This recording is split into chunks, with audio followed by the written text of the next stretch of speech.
Ave María Purísima, sin pecado concebida. Hoy vamos a reflexionar sobre un solo versículo, capítulo 11, versículo 13. En el nombre del Padre, del Hijo, del Espíritu Santo.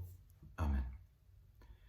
Señor Jesús, envíanos tu Espíritu Santo a iluminar nuestras mentes, a encender nuestros corazones con tu amor. Permítenos recibir y meditar tu palabra según el ejemplo de la Inmaculada Virgen María. Todo eso pedimos en tu nombre, Jesucristo nuestro Señor. Amén. En nombre del Padre, y del Hijo, del Espíritu Santo. Amén. El versículo se lee así. En aquella hora se produjo un violento terremoto, y la 10ª parte de la ciudad se derrumbó, y con el terremoto perecieron 7,000 personas. Los supervivientes, presa de espanto, dieron gloria al Dios del cielo. Ahora, justo en esa misma hora de lo que pasó antes ese versículo, hay un terremoto grande. En las Escrituras, en la Biblia, un terremoto es una manifestación de la presencia de Dios. Muchas veces los eventos de la naturaleza significan algo de lo que Dios siente, piensa o hace. Aquí indica que Dios viene en juicio. Pero aun si este juicio es grande, todavía no es completo, todavía es parcial. Es un juicio que afecta parte de la humanidad. Es decir, una 10ª parte de la ciudad que cae en ruinas y 7,000 personas que mueren. Es decir, es un gran número, es substancial, digamos, pero es todavía una fracción de la población total. Ahora, la ciudad aquí refiere a todos los habitantes del mundo que se han opuesto al mensaje de la Iglesia, a la profecía, el testimonio de la Iglesia, de su evangelización de la palabra de Jesús. Ahora, hay un resultado que es un poco sorprendente, que el resto de los habitantes fueron aterrados, pero al fin dieron gloria a Dios. Hasta este punto, todos los juicios y castigos en el libro de Apocalipsis suscitan una respuesta de más quejas y de blasfemias, no una respuesta de conversión. Entonces surge la pregunta, ¿es posible tal conversión después de tal evento cuando en la mayoría de ese libro parece que no se convierten aun a pesar de las plagas? Ahora, en el Antiguo Testamento hay momentos cuando los paganos dan gloria a Dios como contra su voluntad, es decir, a pesar de su voluntad, que son en algún sentido forzados a reconocer la verdad de lo que Dios ha hecho y ha dicho, pero todavía no toman esa verdad como suya, no quieren vivir todavía según esta verdad. Y esto indica que puede ser interpretado que sí, reconocen la verdad como los demonios, como Santiago dice, pero todavía no aman a Dios. Pero también sabemos que dar gloria a Dios en el Antiguo Testamento fue utilizado cuando los profetas llamaron a los paganos a la conversión y aún a los propios judíos a la conversión. Y en el libro de Apocalipsis, temer y glorificar a Dios es la respuesta ideal a esta llamada de la conversión, a las plagas. Justo los que no se arrepienten son los que no dan gloria a Él. Entonces, aquí se supone que la mejor interpretación es que después del terremoto, después de haber vindicado a los 2 testigos, es decir, a los suyos que profetizan en su nombre, habrá una conversión grande de personas a causa de todo esto. Ahora, algunos dicen que todos los que no creen van a creer, pero no hay razón para creer esto, porque todavía en el resto del libro vemos que todavía queda cierta parte de la humanidad que resiste creer hasta el momento final. Pero aquí ellos dan gloria al Dios del cielo, que quiere decir que dan gloria a Dios en comparación con los dioses paganos. Ahora, también vemos aquí un significado en cuanto al número 7000. En el primer libro de los Reyes, Dios promete que cuando Él viene en juicio sobre Israel a causa de su apostasía, Él salvaría 7000 personas que no habían caído en la idolatría de Israel. Aquí solamente 7000 personas son los que mueren, mientras que los demás se arrepienten. Es decir, es como el opuesto de que la mayoría en algún sentido ahora convierte, no la minoría, ¿no? que se guardan de los ídolos.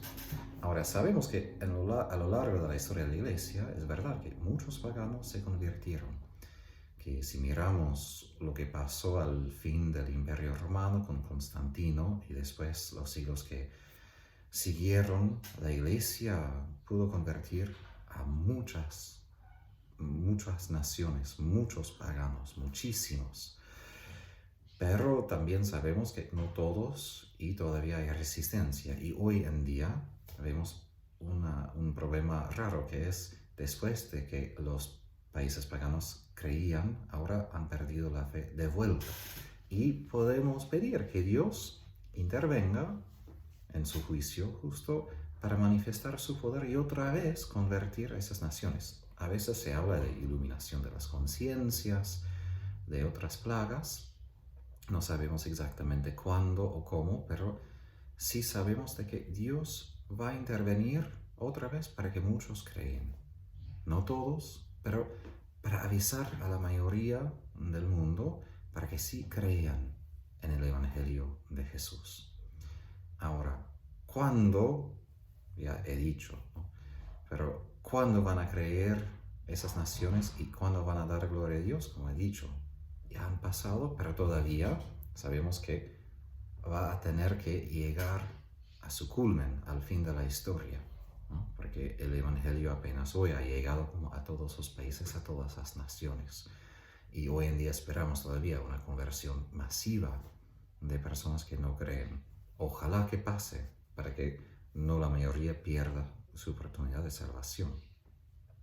Ahora, en resumen de lo que ha venido antes hasta este punto, hay ciertas características de la evangelización que podemos aprender a través de este capítulo 11.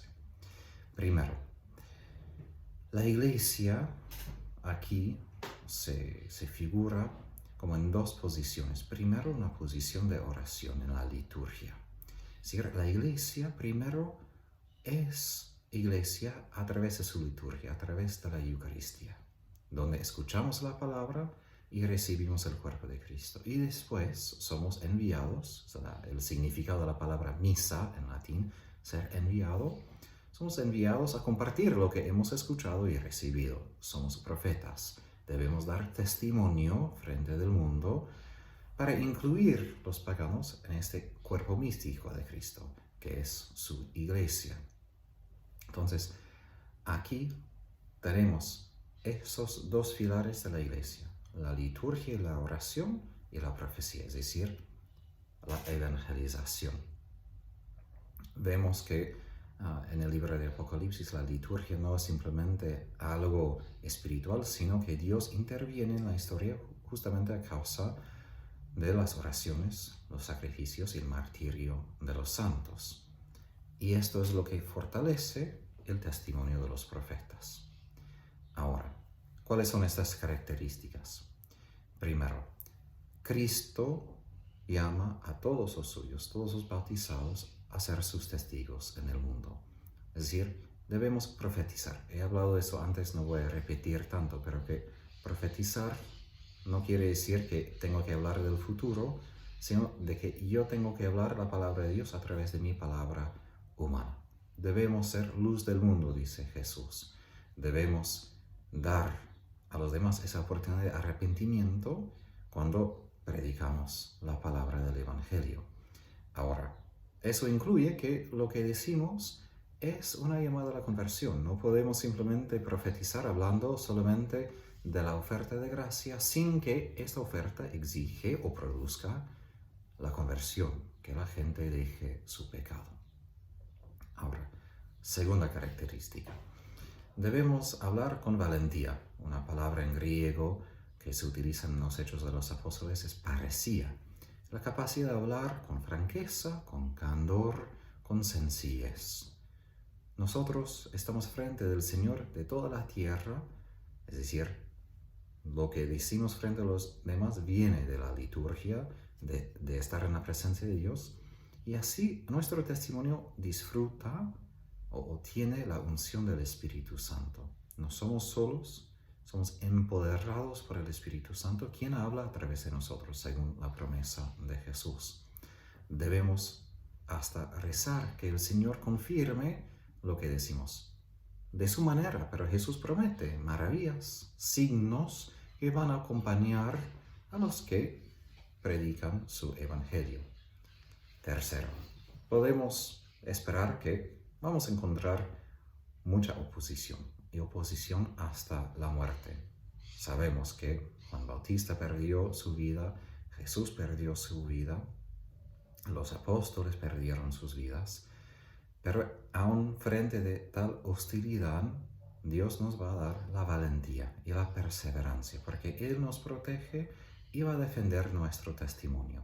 Y aún si somos derrotados en morir, justo esta muerte también produce la victoria, porque nuestra sangre con la sangre de Cristo es lo que es la semilla de los cristianos, semilla de la fe.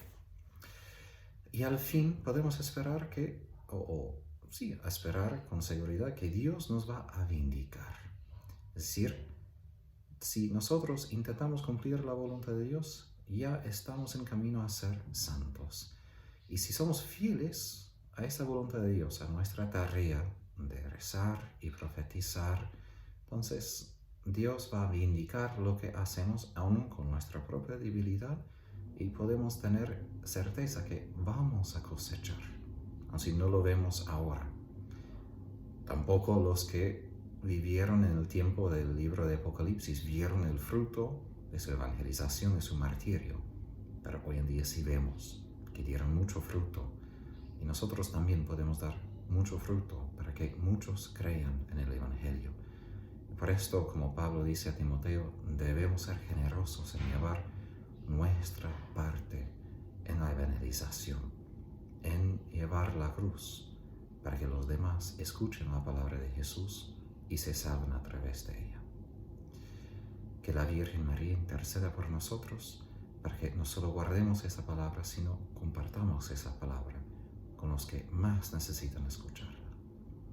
Por la intercesión de la Virgen Santísima, que Dios les bendiga y guarde, en nombre del Padre, y del Hijo, y del Espíritu Santo.